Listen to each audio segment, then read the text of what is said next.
An incredibly unpopular opinion of mine is that if you get a candidate to final interview, offer stage, and they don't take or don't get the job, you've made mistakes.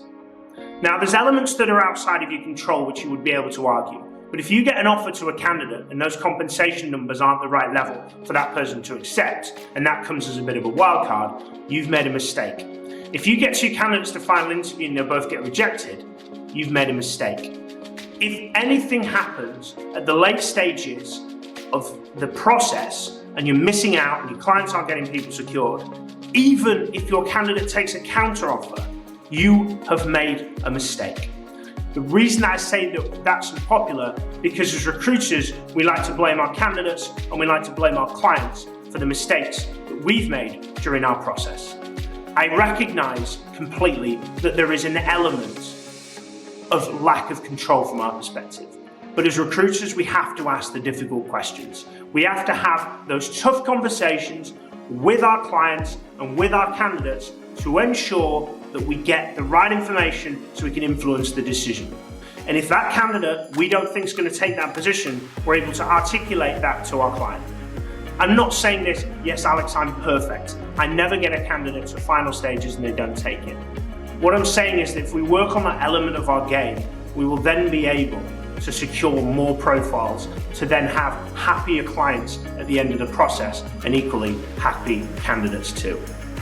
Now, this comes down to asking those difficult questions. This comes down to challenging at each step of the process, the counteroffer process. This comes down to challenging the client and the candidate on what compensation you foresee offering if this candidate gets through to final stage. And then you can match that. You want your client's expectations to be higher and your candidate's expectations to be lower. And then you know you're going to have a deal. So if your candidate's coming in at 350,000, but your client says our top end, our likely end is going to be 375, then you know that you've got a window where the candidate's going to be delighted and the client is going to be delighted that there wasn't a negotiation period. So when you get to the end of processes, you can close quickly and the compensation and everything else is already considered and kind of off the table.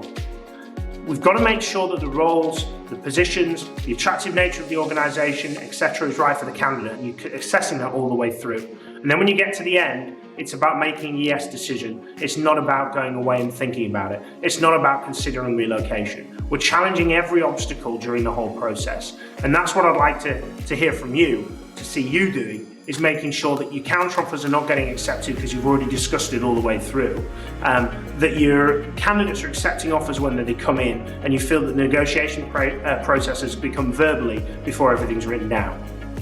And just improving that process to ensure that you're able to close and taking accountability for it. Now again, nobody's perfect. You aren't going to close every deal, but you will be significantly more likely to close deals when you challenge, when you question, and when you don't just send a profile and let it run its course. Manage the process. If you like, watch Suits and watch Harvey Specter and how he's involved in every conversation and how he controls the narrative. Yes, it's a fictitious program, but there's an emphasis on there about how he's involved and how he's having conversations and how he's thinking of every reason why a deal won't go through, and he's trying to manage those processes in the background and going through those challenges. You've got to do the same thing.